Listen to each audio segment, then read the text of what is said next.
कल हम लोगों ने रिप्रोडक्शन इन ऑर्गेनिज्म में हमने प्रोटेंडरस और प्रोटोगाइनस के बारे में बात की थी लास्ट में, तो वहीं से फिर हम आज आगे बढ़ा रहे हैं। तो कुछ एनिमल्स बेटा प्रोटेंडरस है ना, प्रोटेंडरस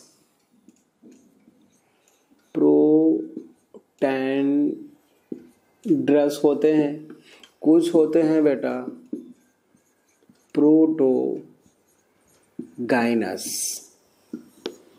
तो प्रो मीन्स आप जानते हो, प्रो मीन्स जानते हो, एंड्रस मीन्स क्या होता है मेल, और गायनी वर्ड हम यूज करते हैं फीमेल के लिए। Means when male gamete mature first, तो उसको हम क्या बोलेंगे protandrous. When female gamete mature first, तो उसको हम क्या बोलेंगे प्रोटोगाइनस। तो प्रोटेंडरस का एग्जाम्पल है बेटा, इसका एग्जाम्पल है अर्थवर्म, है ना, इसका एग्जाम्पल है अर्थवर्म। ये बाइसेक्सुअल होता है ना। अच्छा, ये प्रोटेंडरस और प्रोटोगाइनस ये केवल बाइसेक्सुअल एनिमल्स में देखने को मिलता है, एनिमल के केस में, है ना, एनिमल के केस में। प्लांट्स के केस में तो चलो वो यूनिसेक्सुअल भी हो सकता है। Protogynous when female gamete mature first, उसको हम बोलेंगे प्रोटोगाइनस। इसका एग्जाम्पल है बेटा, वैसे तो बहुत सारे हैं, लेकिन एक फिश की फैमिली पाई जाती है, जैसे कि सेरेनाइडी, है ना, सेरेनाइडी फैमिली, ये फिश की फैमिली है बेटा। इसमें प्रोटोगाइनस कंडीशन पाई जाती है। तो सिंपल आप प्रोटेंडरस एंड प्रोटोगाइनस, ये बात आपको समझ में आ गई है। हम लोगों ने कल एक्सटर्नल और इंटरनल फर्टिलाइजेशन देखा था, वो भी बहुत ही आसान है। इसके बाद है बेटा cross fertilization and self fertilisation, है ना। क्रॉस फर्टिलाइजेशन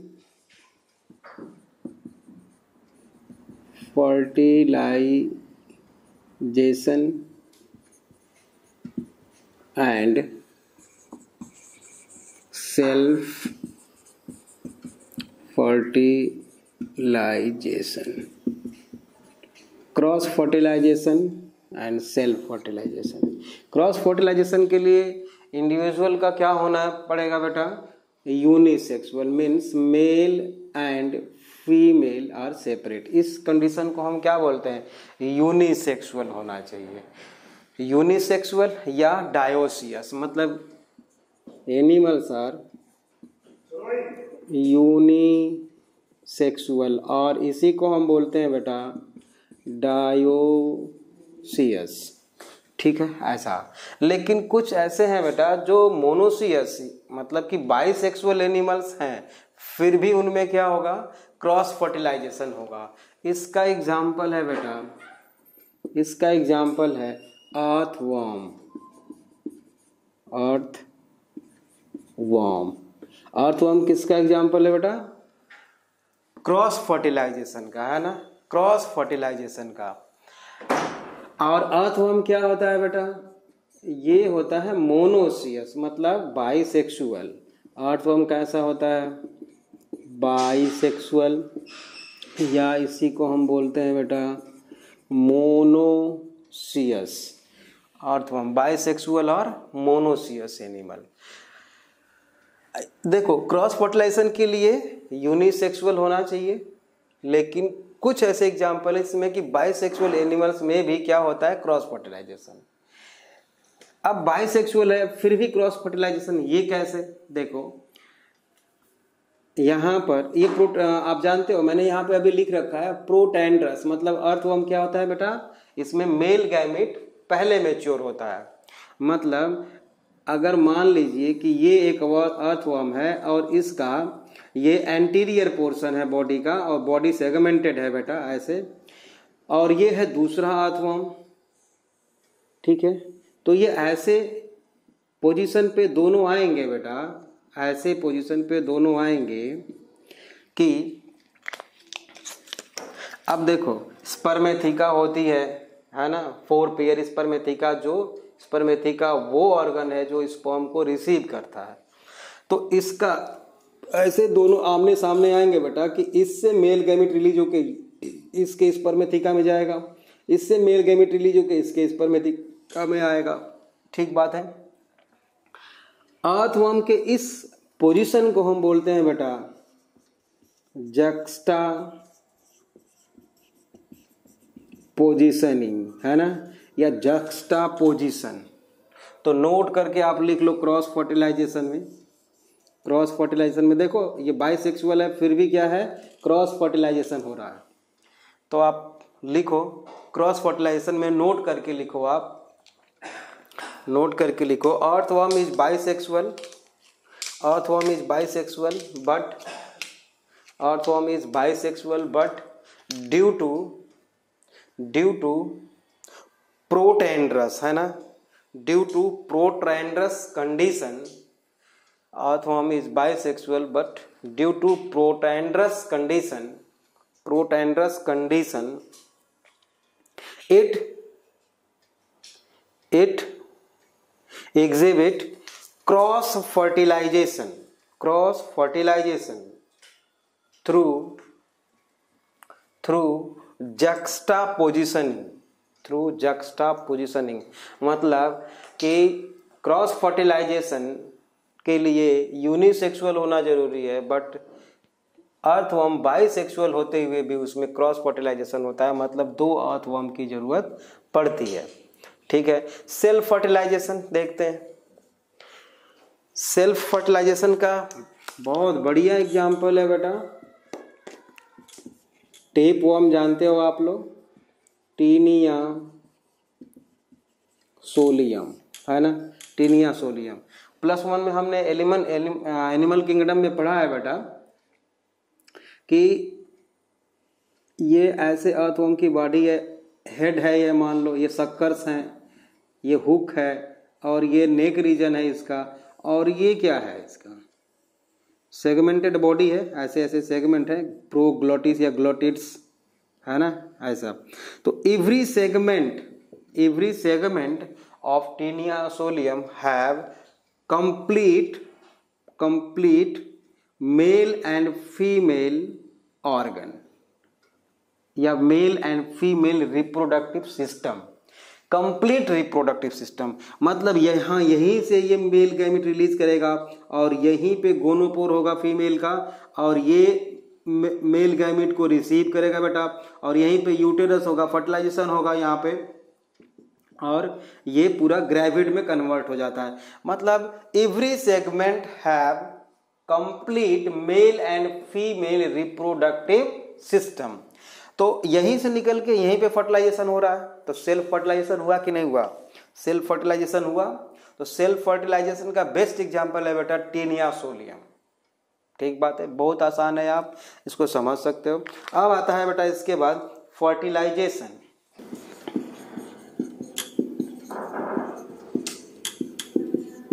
फर्टिलाइजेशन इसमें बेटा ये बहुत ही कॉम्प्लेक्स प्रोसेस होता है। फर्टिलाइजेशन जो है बहुत ही कॉम्प्लेक्स प्रोसेस होता है। इसमें बहुत सारे स्टेप्स आते हैं, जैसे इंसेमिनेशन,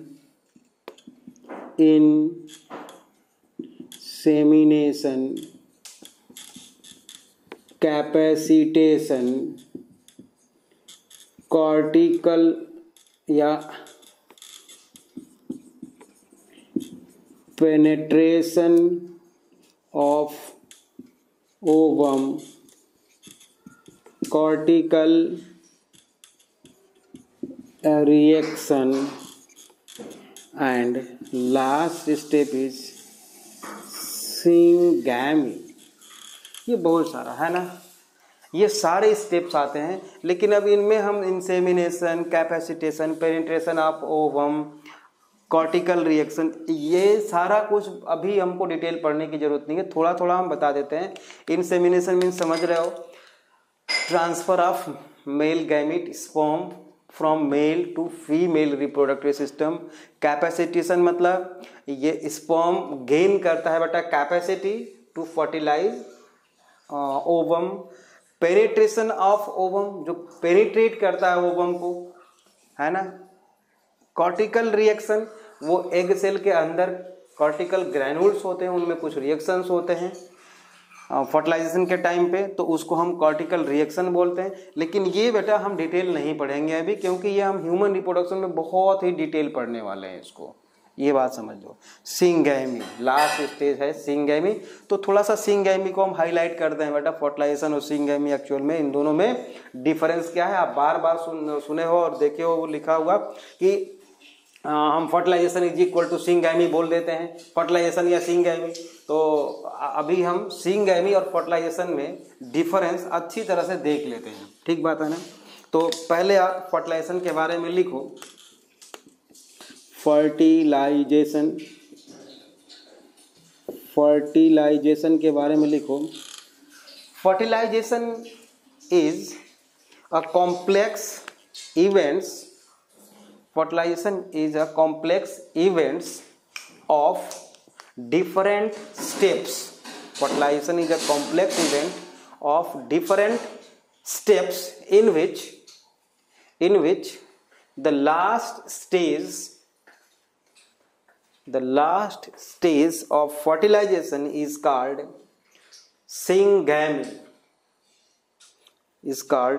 syngamy, ठीक है।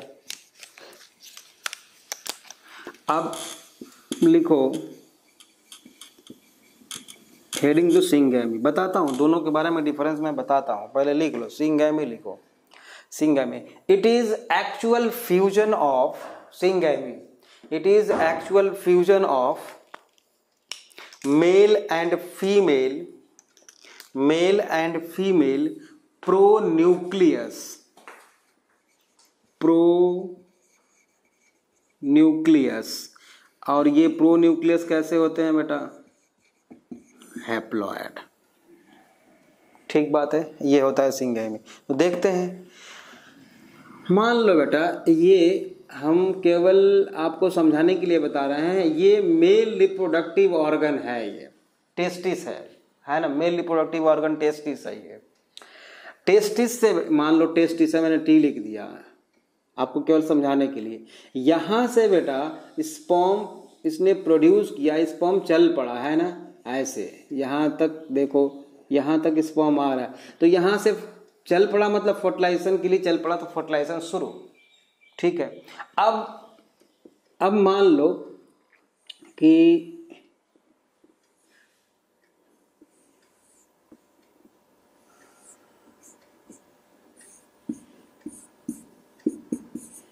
ये है, ये तो हम लोग ह्यूमन रिप्रोडक्शन में सारा अच्छी तरह से देखने वाले हैं। अब ये स्पर्म जो है मान लो यहाँ पे आ गया है ना, यहाँ पे आ गए स्पर्म, ये यूटेरस है। तो देखो फर्टिलाइजेशन चालू है, फर्टिलाइजेशन कंटिन्यू है। पहला हमने लिखे इंसेमिनेशन, मतलब यहाँ से यहाँ आ गया। दूसरा हमने लिखा है कैपेसिटेशन, मतलब कैपेसिटी डेवलप करेगा अपना फर्टिलाइज करने के लिए बेटा। तो यहाँ पे इसकी मोटिलिटी इंक्रीज की जाती है और उसमें कुछ चेंजेस भी होते हैं स्पर्म में, स्पर्मेटोजोआ बोल सकते हैं स्पर्म को, उसमें कुछ चेंजेस भी होते हैं, मतलब फर्टिलाइजेशन चल रहा है, ठीक है। अब बेटा कॉर्टिकल रिएक्शन, इधर से मान लो, इधर से ओवरी से, यहाँ से बेटा ये ओवरी से निकल के एक एग सेल यहाँ पे आ पहुंचा है, ठीक है। अब इसके अंदर कॉर्टिकल ग्रैन्यूल्स होते हैं एग सेल के अंदर, वो अभी हम नहीं बताएंगे, वो हम लोग ह्यूमन रिप्रोडक्शन में पढ़ने वाले हैं बेटा। तो इधर से मान लो ये आ गया, मेल गैमीट इधर से आ गया, ठीक है, ये आ गया, यहाँ पे फर्टिलाइजेशन चल रहा है अभी, तो कॉम्प्लेक्स इवेंट है, ठीक बात है। अब हम मान लेते हैं बेटा कि ये है female gamete egg cell, ovum जिसको बोल रहे हो आप, ठीक है ना, ये है। इसका न्यूक्लियस ये है ऐसा, प्रो न्यूक्लियस जिसको हम बोल रहे हैं, मतलब डीएनए ओपन फॉर्म में है। ओपन फॉर्म में मतलब ऐसा नहीं कि न्यूक्लियर मेम्ब्रेन नहीं है, न्यूक्लियर मेम्ब्रेन है, ठीक बात है, मतलब क्रोमोसोम के फॉर्म में नहीं है, ठीक है। ये हैप्लॉयड फीमेल न्यूक्लियस है और यहाँ पे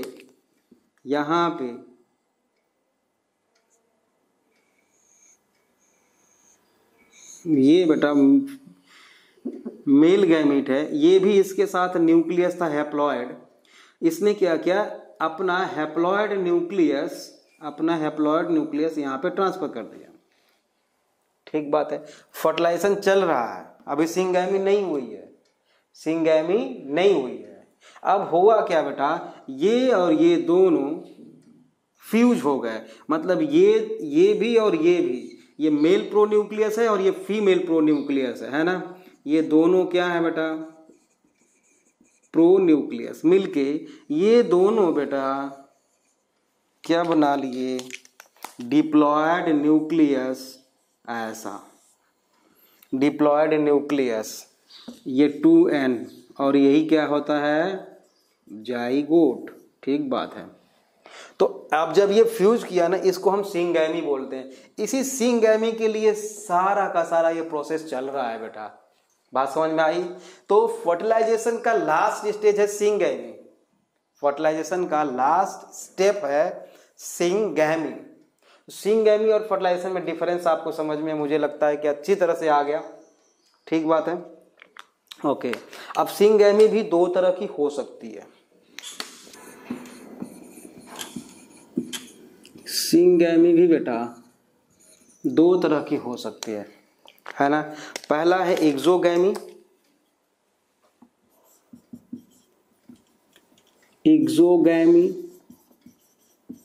दूसरा क्या हो सकता है, इंडोगैमी। गैमी मीन्स फ्यूजन, आप जानते ही हो, मैरिज, गैमी मीन्स मैरिज। एक्सोगैमी को हम बेटा क्रॉस फर्टिलाइजेशन भी बोल सकते हैं। क्रॉस फर्टिलाइज, तो ये क्या होगा, self fertilisation. Cross fertilisation, exogamy, endogamy, self fertilisation, है ना। तो एक्सोगैमी में लिखिए क्रॉस फर्टिलाइजेशन इसको बोलते हैं when gametes are derived from different individuals. When gametes are derived from different individuals, तो उसको क्या बोलेंगे हम, एक्सोगैमी बोलेंगे। जैसे अर्थवर्म भी हो सकता है, बाइसेक्सुअल है फिर भी अर्थवर्म होगा, ठीक है ना, क्योंकि उसमें क्रॉस फर्टिलाइजेशन होता है। तो exogamy when gametes are derived from different individuals, उसको हम बोलेंगे exogamy. Example human, earthworm etcetera. आप एक्सोगैमी का एग्जाम्पल लिख सकते हो। अब लिखो आप इंडोगैमी। व्हेन इंडोगैमी क्या लिखेंगे, when gametes are derived from, मतलब गैमीट्स मतलब male and female gametes are derived from same individual. Example वही टेपवर्म, टीनिया सोलियम, टेपवर्म और टीनिया सोलियम लिख सकते हो। अच्छा, अब लिखो बेटा type of syngamy on the basis of type of gametes. Type of syngamy on the basis of type of gametes. Gametes के टाइप के बेसिस पे, गैमीट्स के टाइप के बेसिस पे, है ना। सिंगैमी की टाइप, सिंगैमी की टाइप। ठीक बात है। आप बहुत पहले से कितनी बार पढ़े हो, मैं बस लिखूंगा यहाँ पे आइसोगैमी, है ना। फिर क्या लिख दें, एनाइसोगैमी, आप अच्छी तरह से जानते हो। ओगैमी, ये भी जानते हो आप। एक और चीज लिख देता हूं, होलोगैमी, ये शायद नहीं जानते होगे, जानते होगे तो अच्छी बात है, बढ़िया। आइसोगैमी में क्या होते हैं, जब when male and female gametes are similar in shape and size, दोनों मोटाइल या दोनों नॉन मोटाइल, है ना, बिल्कुल एक ही जैसे हो तो आइसोगैमी, डिफरेंट हो तो एनाइसोगैमी। और ओगैमी में strictly female gamete larger than male gamete and male gamete motile, है ना। Male gamete motile, female gamete non motile, female gamete larger than male gamete and fertilization strictly takes place within the reproductive tract of the female. ठीक बात है, ओगैमी। ठीक है। Hologamy क्या होता है? जब कोई इंडिविजुअल की बॉडी टोटल बिहेव करने लगे लाइक अ गैमीट्स, है ना, लाइक अ गैमीट्स। तो पहले एग्जांपल सबका लिख लेते हैं बेटा। आइसोगैमी का एग्जांपल लिखो, अगर याद हो तो बढ़िया है, अगर याद हो तो लिख लो। याद है किसी को? लिखो आइसोगैमी का एग्जांपल। मोनोसिस्टिस जो प्रोटोजोवन होते हैं, मोनोसिस्टिस एंड क्लेमाइडोमोनास जो एल्गी होती है। आप कहोगे कि सर प्लांट की बात करने लगे, कोई बात नहीं, मोनोसिस्टिस तो है प्रोटोजोवा, वो एनिमल है। मोनोसिस्टिस, ठीक है, प्रोटोजोआ होता है। और एल्गी में क्लेमाइडोमोनास लिख सकते हो। एनाइसोगैमी में का एग्जांपल लिखो, हायर प्लांट्स एंड एनिमल्स, है ना, higher plants and animals. Oogamy, oogamy का एग्जांपल लिखिए। ऊगैमी का एग्जांपल क्या लिखोगे? एनाइसोगैमी का क्या एग्जांपल लिखा आपने? ओहो गड़बड़ हो गया। वो एनाइसोगैमी में का एग्जांपल लिख लो एल्गी, और क्लेमाइडोमोनास इसमें भी आता है, मैंने बताया था आपको। कॉक्सीफेरा डेब्रियनम और कॉक्सीफेरा डेब्रियनम और ब्राउनी, क्लेमाइडोमोनास ब्राउनी, तो वो प्लस में हमने पढ़ा था। तो एनाइसोगैमी का एग्जांपल फिर से करेक्शन कर लो बेटा। क्लेमाइडोमोनास, कुछ एल्गी भी होते हैं और भी एल्गी होते हैं। ऊगैमी में हायर प्लांट्स एंड एनिमल्स लिख सकते हो। होलोगैमी का एग्जांपल होता है बेटा, होलोगैमी का एग्जांपल ईस्ट होता है। और होलोगैमी की डेफिनेशन लिख लो, होलोगैमी की डेफिनेशन लिख लो, fusion of, it is fusion of two organisms, it is a fusion of two organisms, and in this whole body of the organism behave like a gamete, behave like a gamete। Example east, मतलब east unicellular है, वो पूरा का पूरा gamete के जैसा ही behave करने लगा, और दो ईस्ट फ्यूज हो गए, जायगोट बना लिए, आफ्टर मियोसिस फिर से वो बन जाएंगे क्या? एडल्ट ऑर्गेनिज्म, मतलब दूसरे ईस्ट प्रोड्यूस करेंगे, उसमें से ऑफ स्प्रिंग्स प्रोड्यूस करेंगे, ठीक है। तो यहाँ पे हमने क्या देखा? Isogamy, anisogamy and oogamy and hologamy देख लिया, ठीक बात है। नेक्स्ट टॉपिक है आपका कॉन्जुगेशन, जो हमने पढ़ा था उसमें कॉन्जुगेशन, सेक्सुअल रिप्रोडक्शन में हमने पहले ही लिखा था। अब है बेटा कॉन्जुगेशन, कॉन्जुगेशन, कॉन्जुगेशन तो मैं बताऊंगा नहीं, क्योंकि आप अच्छी तरह से जानते हो, transfer of genetic material from one individual to another, है ना। इसको बहुत अच्छी तरह से हम लोगों ने +1 में बैक्टीरिया में पढ़ा हुआ है, तो इसको बहुत ज़्यादा डिटेल हम नहीं बता रहे हैं, आप जानते हो इसके बारे में। Conjugation sexual mode of reproduction होता है ये, ठीक बात है। अब आता है बेटा इसके बाद पार्थेनोजेनेसिस, या चाहो तो आप सेक्सुअल, पहले आप सेक्सुअल रिप्रोडक्शन का सिग्निफिकेंस लिख लो, या सिग्निफिकेंस ऑफ सेक्सुअल रिप्रोडक्शन। पहला क्या होगा बेटा? वेरिएशन को प्रमोट करेगा, ठीक है। दूसरा क्या लिख दूं मैं? इवोल्यूशन को प्रमोट करेगा सेक्सुअल रिप्रोडक्शन। और क्या लिख दूं बेटा? एडॉप्टेशन को प्रमोट करेगा बेटा, एडॉप्टिबिलिटी बढ़ाएगा। वेरिएशन, इवोल्यूशन, एडॉप्टेशन, और क्या करेगा? जेनेटिक रिकॉम्बिनेशन को भी प्रमोट करता है ना, जेनेटिक रिकॉम्बिनेशन,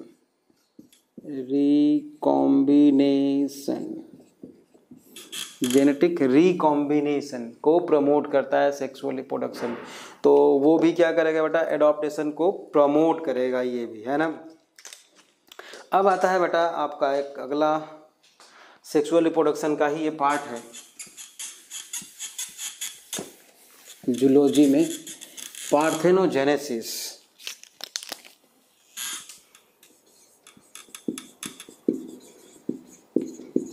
पार्थेनोजेनेसिस। पार्थेनोजेनेसिस होती क्या है बेटा, है ना? डेफिनेशन लिखो। पार्थेनोजेनेसिस के पहले डेफिनेशन लिखो, फिर समझते हैं। लिखिए, पार्थेनोजेनेसिस की डेफिनेशन लिखिए।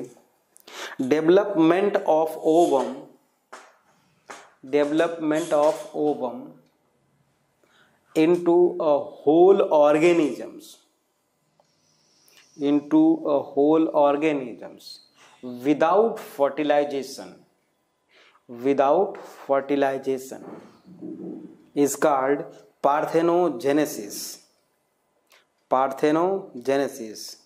या ऐसे भी आप लिख सकते हो development of organisms without fertilization, development of organisms without fertilization is called parthenogenesis। Okay बेटा, ये नेचुरली पाया जाता है। ये लिख लो, नेक्स्ट पॉइंट लिखो। It occurs naturally, it occurs naturally in many organisms, it occurs naturally in many organisms. Example, European rock lizards, है ना?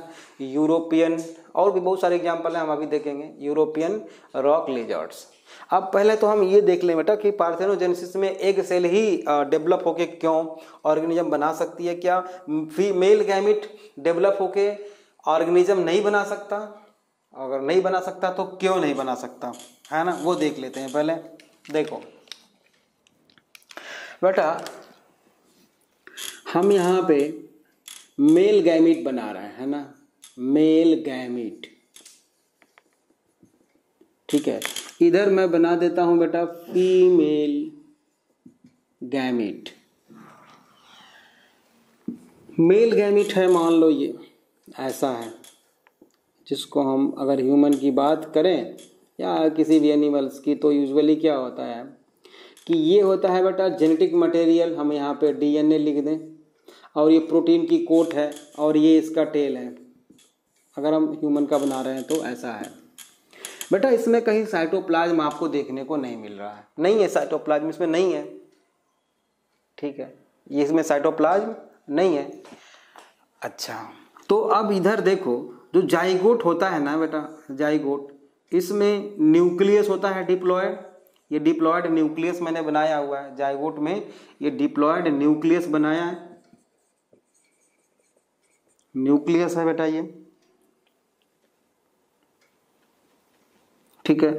और ये क्या है, अगर ये हमने यहाँ पे हम लिख दें जाइगोट है ये, तो ये क्या है बेटा, साइटोप्लाज्म है, ये साइटोप्लाज्म है। फीमेल गैमिट देखें थोड़ा कैसा होता है, फीमेल गैमिट, ये देखो ऐसा है, ये फीमेल गैमिट है। ये न्यूक्लियस है जो हैप्लॉयड है, इसके पास साइटोप्लाज्म है बेटा, है ना? इसके पास क्या है, साइटोप्लाज्म है एग सेल के पास। और जाइगोट के पास क्या है, साइटोप्लाज्म है और डिप्लॉयड न्यूक्लियस है। मतलब एग सेल में और जाइगोट में डिफरेंस बस इतना है कि इसका जो न्यूक्लियस है वो हैप्लॉयड है एग सेल का, और जाइगोट का डिप्लॉयड है। मतलब इसमें 2 सेट ऑफ क्रोमोसोम है, इसमें 1 सेट ऑफ क्रोमोसोम है। आफ्टर फर्टिलाइजेशन ये 2 सेट ऑफ क्रोमोसोम हो जाता है, और यही डेवलप करके ऑफ स्प्रिंग प्रोड्यूस करता है। ठीक है, अच्छी बात है, समझ में आ गया हमें। एक बात बताइए आप, ये n+n2 सेट ऑफ क्रोमोसोम तो है जरूर बेटा, लेकिन every set of chromosome have all information about particular species, जिसको हम जीनोम बोल सकते हैं। A set of chromosome which have all information about particular species, उसको हम क्या बोलते हैं, जीनोम बोलते हैं, ठीक है। तो अगर हम XY को निकाल दें, हटा दें, मान लो, है ना, XY को छोड़, भूल जाओ अभी थोड़ी देर के लिए, तो ये जो n नंबर ऑफ क्रोमोसोम है बेटा, उसमें उस स्पीसीज के सारे कैरेक्टर्स के जीन पाए जाएंगे, ठीक है ना।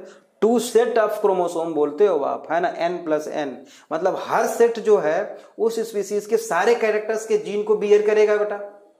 मतलब यहां पे n जो है बेटा वो इस स्पीसीज के सारे कैरेक्टर्स को लिए हुए है और इसके पास साइटोप्लाज्म भी है, ठीक है। अब ये अगर डेवलप करना चाहे तो कर सकता है, क्योंकि साइटोप्लाज्म प्लस न्यूक्लियस दोनों है, इसके पास साइटोप्लाज्म नहीं है, ठीक है। तो एग सेल ही डेवलप करके क्या बना सकता है, अगर से सुटेबल कंडीशन इसको प्रोवाइड की जाए बेटा, तो ये डेवलप होकर क्या बना सकता है, क्या बना सकता है, ये इंडिविजुअल बना सकता है, ऑर्गेनिज्म बना सकता है ये, ठीक है। तो इसीलिए हमने लिखवाया डेवलपमेंट ऑफ ओवम और egg cell into whole organisms without fertilization is called parthenogenesis. बात समझ में आ गई। अच्छा, एक क्लोन के बारे में हम आप चाहो तो हम आपको बता सकते हैं अभी कि क्लोन बनाया कैसे जाता है। ह्यूमन का क्लोन कैसे हम बना सकते हैं, वैसे इस पे तो बैंड लगा हुआ है, नहीं बना सकते हम, बट डॉली जो बनाई गई थी वो कैसे बनाई गई थी वो देख लेते हैं।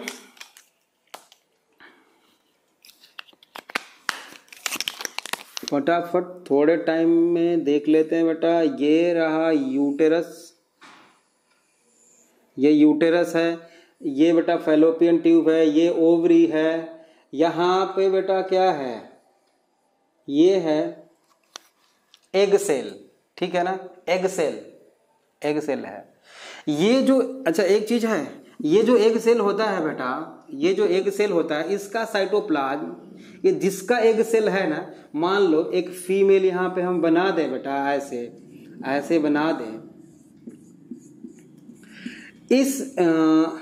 इसका मान लो ये एग सेल है, तो इसके बॉडी का जो दूसरे सेल्स होते हैं, जैसे मान लो यहाँ पे सेल हम निकाल लें, ये सेल निकाल लिया, तो इसका जो साइटोप्लाज्म है इसी के एग सेल के साइटोप्लाज्म से बिल्कुल भी अलग है।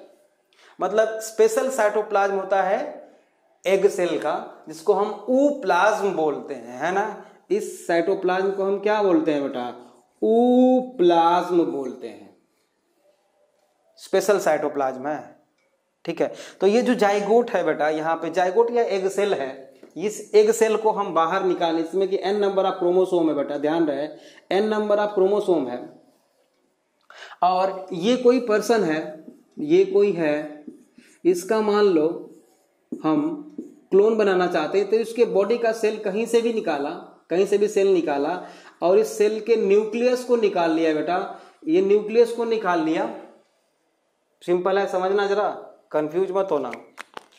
हमने क्या किया है, एग सेल था यहाँ फैलोपियन ट्यूब में, इसको बाहर निकाला और इसके न्यूक्लियस को निकाल के बाहर कर दिया बेटा। ये एग सेल के न्यूक्लियस को क्या किया हमने, एग सेल के न्यूक्लियस को हमने बाहर निकाल दिया, ये जो यहाँ पे था, है ना, ये बाहर, इसको हमने बाहर निकाल दिया, ठीक है। इस न्यूक्लियस के जगह पे बेटा रिप्लेस कर दिया हमने दूसरा न्यूक्लियस, डिप्लॉयड न्यूक्लियस, ये वाला न्यूक्लियस ऐसे। अब फिर इस एग सेल को क्या किया हमने, यहाँ पे ट्रांसफर कर दिया, ये रहा ऐसा, समझ में आ गई बात। तो मतलब इसमें जो है बेटा, देख रहे हो आप कि साइटोप्लाज्म है एग सेल का और न्यूक्लियस है इनका, ठीक है। तो इसके न्यूक्लियस है और इसके बीच में कोई मियोसिस तो हुई नहीं, मतलब वेरिएशन तो नहीं आएगा। अब ये जाइगोट जैसा बिहेव करेगा, यहाँ पे आके इम्प्लांट करेगा, फिटस में कन्वर्ट होगा, ठीक है, डेवलपमेंट होगा इसका, और ये बिल्कुल बेटा वैसे ही एग्जैक्टली होगा जैसा कि ये बचपन में रहे होंगे, मतलब इसकी जस्ट कॉपी है वो। इसी को बोलते हैं क्लोन, क्लोन, है ना, एग सेल के हेल्प से हमने किया है, इसलिए क्या होगा बेटा, ये ऐसा क्लोन है बेटा जो सेक्सुअल रिप्रोडक्शन का प्रोडक्ट है। आप समझ सकते हो, एग सेल तो एसेक्सुअली प्रोड्यूस नहीं हो सकता है ना, तो ये क्लोन है बेटा, ठीक है। तो अभी तक जो भी हमने बताया बेटा, वो सब कुछ बताने का मतलब मेरा एक ही था बेटा कि एग सेल डेवलप होके बेटा वो कंप्लीट ऑर्गेनिज्म में कन्वर्ट हो सकता है, मेल गैमेट नहीं हो सकता। रीजन क्या है बेटा, क्योंकि इसके पास स्पेशल साइटोप्लाज्म होता है जिसको हम ऊप्लाज्म बोलते हैं। बात समझ में आ गई। अच्छा, अब अगर आप चाहो बेटा तो यहाँ पे इस सेल को निकाल के, वैसे मैं थोड़ा सा बता रहा हूँ समझ लो, कि इस सेल को निकाल के हमने फेंक दिया, दूसरा कोई सोमैटिक सेल यहाँ पे अगर रख दें हम, तो वो जो है क्या डिवाइड करेगा और एम्ब्रायो में कन्वर्ट होगा या नहीं होगा? तो आंसर होगा नहीं होगा। क्यों नहीं होगा? क्योंकि उसके पास साइटोप्लाज्म एग सेल का नहीं है, इसलिए वो इम्प्लांट हो ही नहीं सकता, इम्प्लांट हो ही नहीं सकता। ये बात समझ में आ गई आपको? ठीक है, तो पार्थेनोजेनेसिस क्या है ये आपको समझ में आ गया। अब टाइप ऑफ पार्थेनोजेनेसिस देखते हैं। टाइप ऑफ पार्थेनोजेनेसिस है ना, दो तरह का होता है बेटा, एक तो नेचुरल होता है, दूसरा आर्टिफिशियल। नेचुरल भी हो सकता है और आर्टिफिशियल भी हो सकता है ना। ठीक है, नेचुरल भी और आर्टिफिशियल भी। पहला लिखिए natural parthenogenesis. Number 1 natural parthenogenesis. Natural parthenogenesis में लिखो फटाफट तो, it occurs regularly in the life cycle of certain organisms। कुछ ऑर्गेनिजम्स में कंटिन्यू ये चलता रहता है, ठीक है ना, है एनिमल्स। अब इसकी टाइप लिखो, type of natural parthenogenesis. Type of natural parthenogenesis पहला है बेटा, इसमें पहला है नंबर 1, नेचुरल में पहला बोल रहा हूं, नंबर 1 कंप्लीट, या इसको बोलते हैं ऑब्लिगेटरी पार्थेनोजेनेसिस। कंप्लीट और ऑब्लिगेटरी पार्थेनोजेनेसिस। इसमें लिखो it occurs in those animals which breeds only through parthenogenesis। मतलब ऐसे ऑर्गेनिजम्स बेटा जिसमें केवल और केवल पार्थेनोजेनेसिस के थ्रू वो रिप्रोड्यूस कर सकते हैं, दूसरा कोई उनके पास उपाय नहीं होता। ठीक है, इसका एग्जाम्पल लिखो। अच्छा, एक चीज और है, ये भी नेक्स्ट पॉइंट चाहो तो लिख सकते हो। अगर दूसरा कोई उपाय नहीं है, केवल पार्थेनोजेनेसिस से वो रिप्रोड्यूस कर सकते हैं, तो जितने भी इंडिविजुअल्स होंगे बेटा वो क्या होंगे? ओनली फीमेल होंगे। क्यों? क्योंकि एग सेल से प्रोड्यूस किया जा रहा है, तो केवल फीमेल होते हैं, है ना, केवल फीमेल होते हैं। तो लिखिए, नेक्स्ट पॉइंट लिखिए, it means individuals are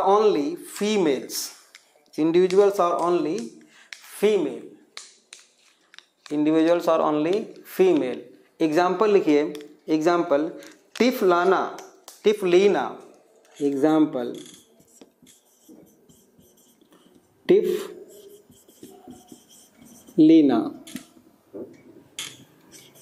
टिफलीना। In bracket आप लिख लेना, स्मॉलेस्ट स्नेक इन इंडिया। सबसे छोटा सांप होता है ये टिफलीना ना, इंडिया का।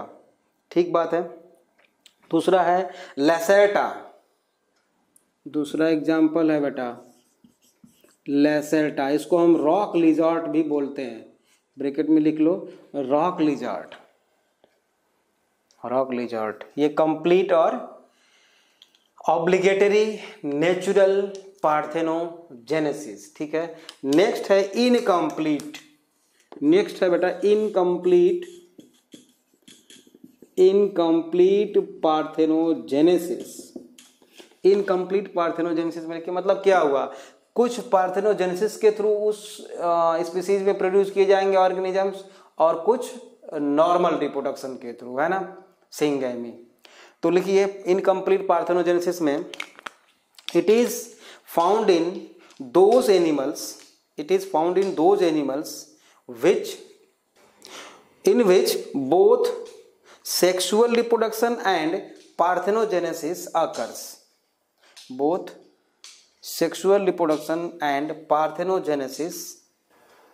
ठीक बात है। एग्जाम्पल बेटा आप बहुत अच्छी तरीके से जानते हो, सोचो जरा सा, सोचो, मैं बताता हूँ अभी, सोचो। बहुत सब लोग जानते हो, सब लोग जानते हो, जितने बैठे हो सब लोग जानते हो, सुन रहे हो, सब लोग जानते हो, ठीक है। हाँ, आया याद? लिखता हूँ मैं, देखो इसका इनकम्प्लीट पार्थेनोजेनेसिस का पहला एग्जाम्पल मैं लिखता हूँ, हनी बीज। हनी बीज में देखो हमने +1 में पढ़ा है, यहाँ पे मैं बता देता हूँ ना, यहाँ पे मैं बता देता हूँ। देखो हनी बीज की ये फीमेल है बेटा, ये फीमेल है, ऐसा है ना, ये फीमेल है। इसमें इसके जो एग बनेंगे वो हैप्लॉयड होंगे, हैप्लॉयड सेल्स होंगे। ये एग सेल हैं, एग सेल हैं बेटा, ये हैप्लॉयड होंगे, ठीक है। इसी से कुछ एग सेल जो है डेवलप होके, मतलब यहां पे हम क्या लिखें, पार्थेनोजेनेसिस। ये हनी भी है बेटा, इसके एग सेल कुछ बने, इसी कुछ एग सेल इसमें से डायरेक्टली डेवलप होके बेटा क्या बन जाते हैं, ड्रोन्स बन जाते हैं, है ना, ड्रोन्स। ये मैं ऐसे बना दिया, ड्रोन्स बन गए, इनको हम बोलते हैं बेटा ड्रोन्स, है ना, ड्रोन्स। ये मेल होते हैं और कैसे होते हैं बेटा, हैप्लॉयड होते हैं, याद रखना है, मेल होते हैं और हैप्लॉयड होते हैं। और ये ड्रोन्स कॉपुलेट करते हैं इसके साथ, ठीक है। मतलब इस ये भी माइटोसिस के थ्रू मेल गैमीट बनाएंगे, क्योंकि पहले ही हैप्लॉयड है। यहां तो मियोसिस हुई थी बेटा, यहां तो क्या हुई थी, यहां पे मियोसिस हुई थी तो ये फीमेल गैमीट बने थे, यहां पे माइटोसिस होगी तो मेल गैमीट बनेंगे। ये भी बहुत इंपॉर्टेंट लाइन है, देख लो। एक ही स्पीसीज में दो तरह के सेल डिवीजन से गैमीट प्रोड्यूस किए जा रहे हैं। मेल जो है माइटोसिस के थ्रू मेल गैमीट प्रोड्यूस कर रहा है और फीमेल मियोसिस के थ्रू गैमीट प्रोड्यूस कर रही है, ठीक है। अब ये बेटा दोनों फर्टिलाइज होके क्या बना लेंगे, डिप्लॉयड, मतलब 2n जाइगोट। इस जाइगोट से बेटा कुछ तो क्वीन डेवलप होंगी, ये क्वीन है, ये क्वीन है, कुछ तो एक या दो तो क्वीन डेवलप होंगी, बाकी सारे वर्कर्स डेवलप होते हैं। और ये वर्कर्स कैसे होते हैं, diploid and sterile female, sterile है ना, मतलब इनफर्टाइल फीमेल होते हैं वर्कर्स, ठीक बात है। और ये डिप्लॉयड होते हैं। अब क्यों वो स्टेराइल हो जाते हैं, क्योंकि एब्डोमिनल ग्लैंड होती है बेटा क्वीन के अंदर, उसमें से कुछ ऐसे केमिकल सेक्रेट किए जाते हैं जिससे कि ये सारे के सारे वर्कर्स जो है स्टेराइल हो जाते हैं, ठीक बात है।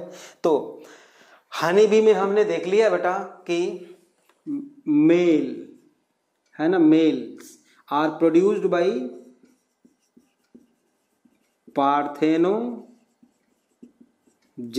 हमने देखा अभी कि मेल कैसे प्रोड्यूस किए जा रहे हैं, पार्थेनोजेनेसिस के थ्रू प्रोड्यूस किए जा रहे हैं, है ना, जिसको कि हम क्या बोल रहे हैं, ड्रोन बोल रहे हैं, ड्रोन बोल रहे हैं। और ये जो है अनफर्टिलाइज्ड एग से पार्थेनोजेनेसिस फ्रॉम, यहां पे लिख दूं फ्रॉम अनफर्टिलाइज्ड एग, मतलब कि पार्थेनोजेनेसिस से ये मेल जिसको कि हम ड्रोन बोलते हैं वो प्रोड्यूस किए गए। और जाइगोट से कौन कौन प्रोड्यूस किया गया भाई, क्वीन और वर्कर, मतलब इसमें दोनों हो रहा है बेटा। इनकम्प्लीट पार्थेनोजेनेसिस का मतलब क्या हुआ, नेचुरल का क्या मतलब हुआ कि पार्थेनोजेनेसिस भी हो रही है और नॉर्मल रिप्रोडक्शन भी हो रहा है, सिंगैमी भी हो रही है। अब है बेटा इसका दूसरा एग्जाम्पल एक चाहो तो लिख सकते हो, और है ना, इन दूसरा एग्जाम्पल इसी का इनकम्प्लीट का, इन टर्कीज में बेटा 40% ऑफ मेल, लिखो 40% of male produced by parthenogenesis, 40% of male are produced by parthenogenesis and next लिखेंगे 60% of male and all female produced by normal reproduction method, है ना, नॉर्मल सेक्सुअल रिप्रोडक्शन। तो मुझे लगता है कंप्लीट और इनकम्प्लीट पार्थेनोजेनेसिस आपको समझ में आ गया होगा। तीसरा है बेटा पाइडोजेनेटिक पार्थेनोजेनेसिस। इसको मैं मिटा देता हूं, नेचुरल में ही तीसरा मैं लिख रहा हूं, नेचुरल में ही तीसरा है बेटा, नेचुरल में ही तीसरा है पाइडोजेनेटिक पार्थेनोजेनेसिस। पाइडोजेनेटिक पार्थेनोजेनेसिस बहुत ही इंपॉर्टेंट है। मैं इसके आगे मैंने क्या किया, स्टार लगा दिया। लिखो, इसमें लिखो, when parthenogenesis occur in larva, when parthenogenesis occur in larva it is called paedogenetic parthenogenesis. Paedogenetic parthenogenesis example है इसका, लिखो लीवर फ्लूक।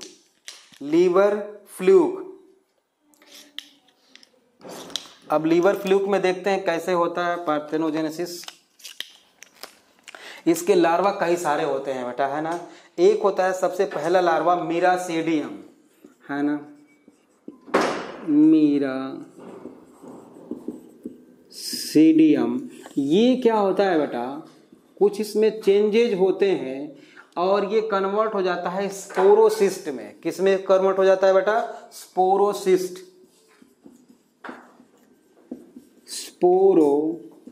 में।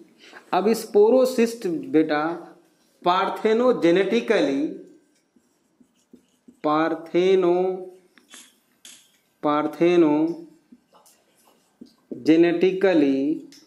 प्रोड्यूस करता है बेटा एक दूसरा लार्वा, जिसको हम क्या बोलते हैं, रेडिया लार्वा, है ना।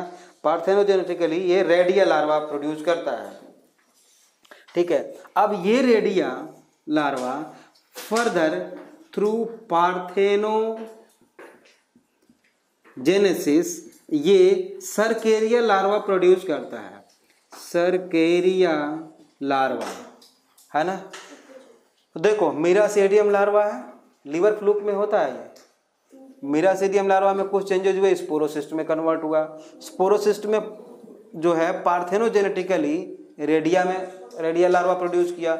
इसमें फिर ये पार्थेनोजेनेटिकली ये सर्केरिया लार्वा प्रोड्यूस किया, और सर्केरिया लार्वा में कुछ चेंजेज होंगे बेटा, और ये बन जाएगा, मतलब यहाँ पे हम लिख दें, इसमें कुछ चेंजेज होगा और ये बन जाएगा मेटा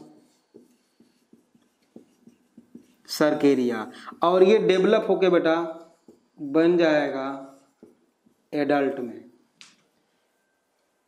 में कन्वर्ट हो जाएगा ये, ठीक है। तो इसको मतलब कि लार्वा में पार्थेनोजेनेसिस हो रही है, उसको हम क्या बोलेंगे, पैडोजेनेटिक पार्थेनोजेनेसिस। एक और चीज आप लिख लो, नियोटेनी, है ना, नियोटेनी एक और है, नोट करके लिखो, इसमें नहीं है, आप नोट करके लिख सकते हो, नोट या स्टार लगा लो, आप ऐसे लिखो नियोटेनी। नियोटेनी क्या होती है, नियोटेनी लिखिए, when larva retain adult characters such as, when larva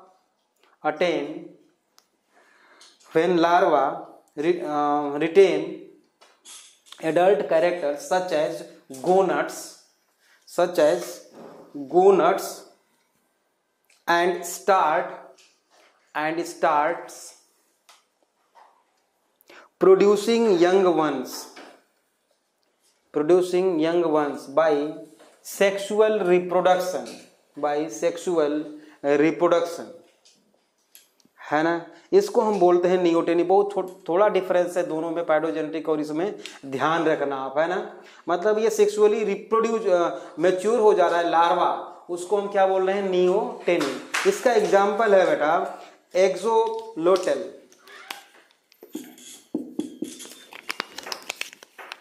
example है इसका एक्सोलोटल। ये जो है सैलामेंडर होता है ना, ब्रैकेट में लिख लो लार्वा ऑफ एम्फीस्टोमा और salamander. एम्फीस्टोमा, larva of एम्फीस्टोमा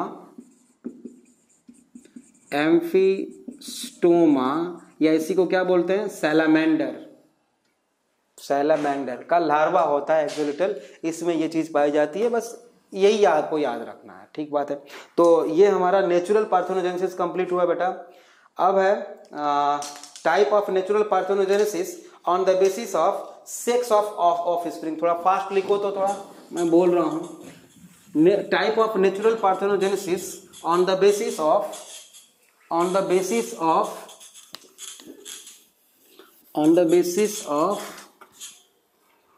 sex of offsprings, है ना। बहुत सिंपल है ये। पहला लिखो arrhenotoky. Number one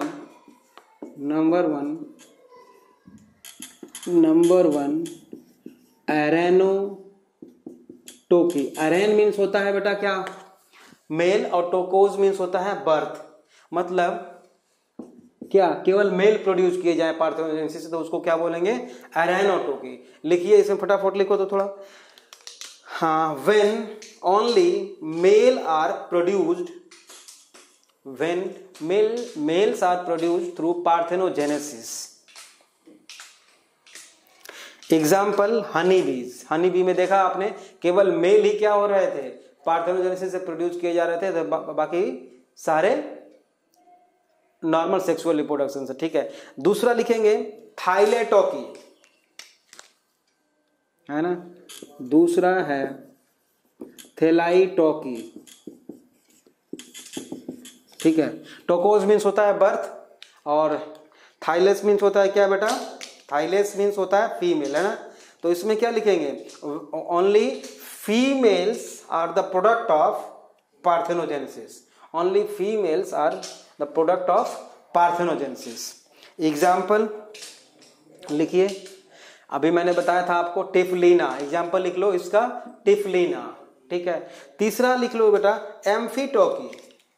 amphi means होता है बोथ, एम्फीटोकी बोथ मतलब मेल और फीमेल दोनों प्रोडक्ट हो पार्थेनोजेनेसिस के। इसमें लिखिए both male and females are product of parthenogenesis. Example लिखिए इसका एफिस, और इसी को हम एफिड भी बोल सकते हैं। आर्थ्रोपोडा का मेंबर है ये, आर्थ्रोपोडा का मेंबर है बेटा, इंसेक्ट होता है ना। अब है नेक्स्ट है artificial parthenogenesis. Artificial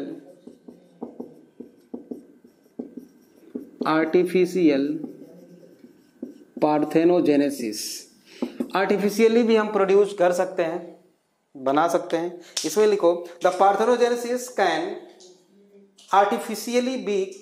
artificially be created with the help of some physical and chemical regulators. पहला लिखो फिजिकल फैक्टर लिखो, फिजिकल फैक्टर और स्टिमुलस। नंबर 1 फिजिकल फैक्टर्स और स्टिमुलस, ठीक है। इसमें लिखो these includes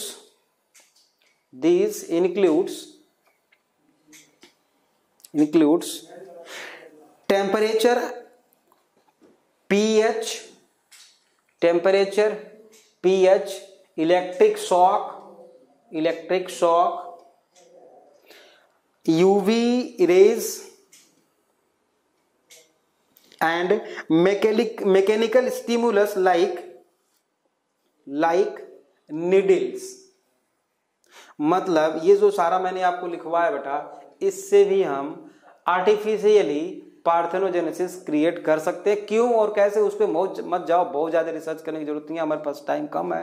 तो बस आप जान लो, है ना, कि हम आर्टिफिशियली भी इससे क्रिएट कर सकते हैं। नेक्स्ट लिखो फिजिकल फिजिकल फैक्टर्स में लिखिए salt concentration of surrounding water, salt concentration of surrounding water, comma application of chloroform, application of chloroform, ether, application of chloroform, ether, alcohol, urea, fatty acid etcetera. तो बेटा ये हो गया physical और chemical factors जिसके through, जिसके help से हम पार्थेनोजेनेसिस बहुत सारे ऑर्गेनिजम्स में क्रिएट कर सकते हैं, है ना। अब नोट करके लिखो या एग्जाम्पल लिख लो, आप एग्जाम्पल लिखो, करके लिखो। एग्स ऑफ एनेलिड्स, जिसमें हम क्रिएट कर सकते हैं eggs of annelids, molluscs, echinoderms bracket में sea urchin, starfish bracket close, frogs, salamanders, birds and even mammals in bracket rabbit bracket close may be induced by physical characters, may be induced by physical और chemical, ऐसे लिखो, physical और chemical stimulus to develop parthenogenesis, है ना, parthenogenesis. ठीक बात है। तो ये हमारा बेटा आज जूलॉजी का पोर्शन यहीं पे कंप्लीट होता है बेटा। रिप्रोडक्शन इन ऑर्गेनिजम्स का जूलॉजी वाला पार्ट यहीं पे कंप्लीट होता है। नेक्स्ट क्लास में हम देखेंगे बेटा रिप्रोडक्शन इन ऑर्गेनिजम्स का बॉटनी वाला पार्ट, है ना। Thank you.